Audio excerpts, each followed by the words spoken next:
Welcome back, America, to your Caribou Data Science channel. This is Sunday, September the 19th, 2021. It's time for your daily COVID-19 analysis. Before we get started here, let's go ahead and give a big shout out to the 15 people who watched this video yesterday. And even a bigger shout out to the 13 folks under the age of 18 who watched the video yesterday in the US. Okay? Thanks so much. Now, what I'd really like to see is, of course, uh, a like for each one of a like for each one of those 15 views. Okay? And of course, subscription. Don't forget to subscribe. And very important, don't forget to include the don't forget to click on the share button, share this video on Facebook and Twitter. You can also copy and paste the link into an email or a text message, okay? So let's just get on with the show here. Take a look at the vaccine first of all.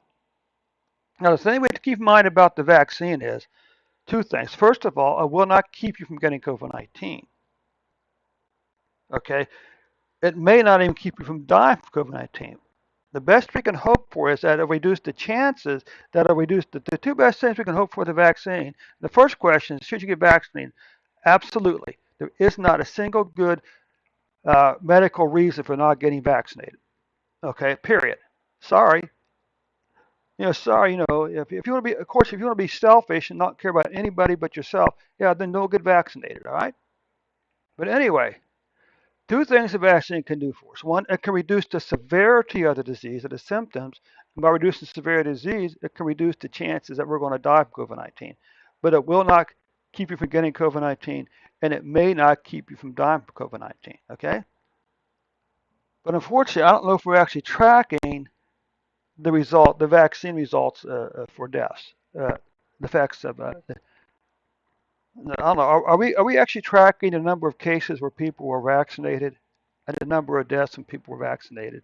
Okay, that's probably not something the government wants the news media wants you to know about.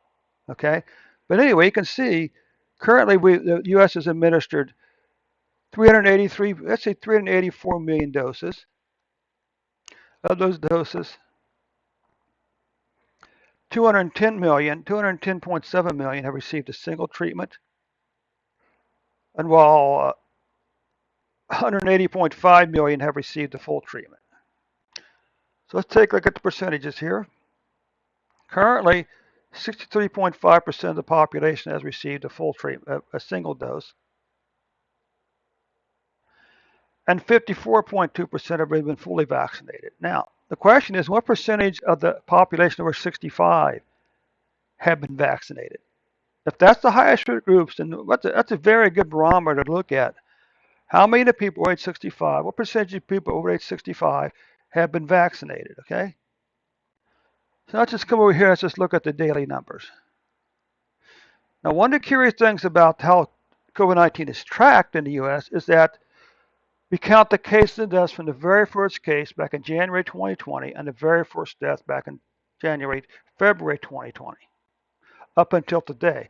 Now, why that is curious is because that's not the way we count. That's not the way we count diseases like cancer and heart disease. With cancer and heart disease, the numbers are counted 1 year at a time, which means on January 1st, the counter for cancer and heart disease is set back to zero. But yet for COVID-19, we would track it from the very first case and the very first death, which in my opinion can be very discouraging.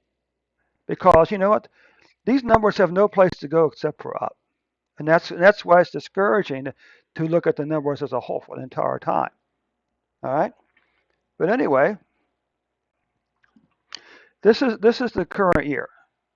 We had a long declining pattern down to mid-July. Then in July, cases began to increase again. Now, the question throughout this video is simple. How many of these people were vaccinated? Okay. What about deaths? How many of these people were vaccinated? Okay.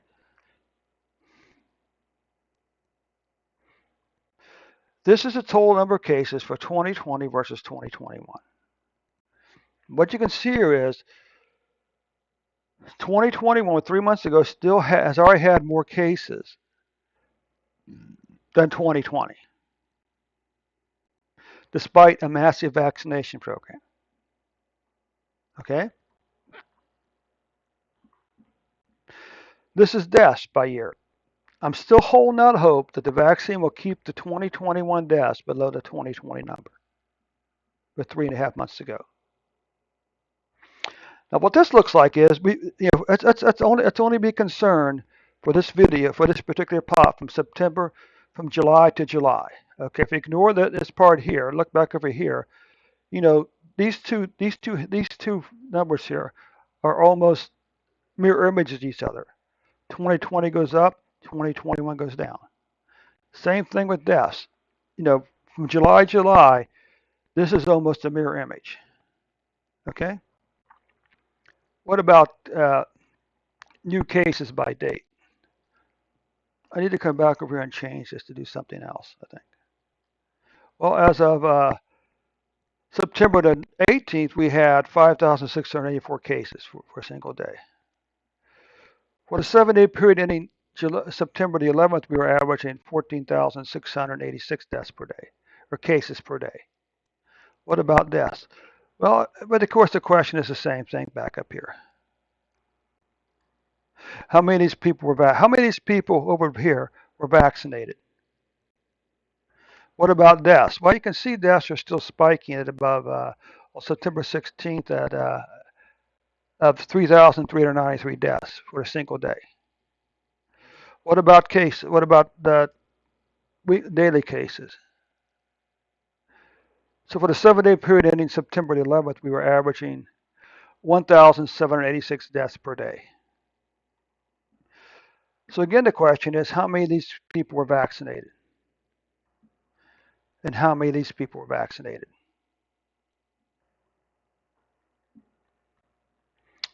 Okay, you can see for monthly cases that, August-September cases were the most number of cases since all the way back over here. What about deaths? If there's any good news, is that deaths, while they're higher than these numbers here, are still below these three numbers right here. It's probably the best news of all. What this is a rough estimate of the number of people per 100,000 who have COVID-19 right now. So we can say up here, just for the fun of it, let's just say right now, for every 100,000 people, 75 have COVID-19 in the U.S. And of those, let's say one person out of 100,000 is going to die from COVID-19. This is cumulative total cases to date. What we're looking for is a flattening of the curve. Well, we've never really had a flattening of the curve for cases. Despite vaccinations, despite isolations, we have never had a flattening of the curve.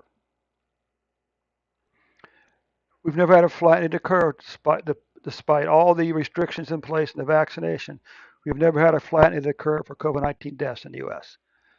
Now, I'll leave you with that thought, America. Again, thanks so much for stopping by. Hey, don't forget to click on that subscribe button, click on that share button, click on the like button. We'll see you tomorrow with an updated report.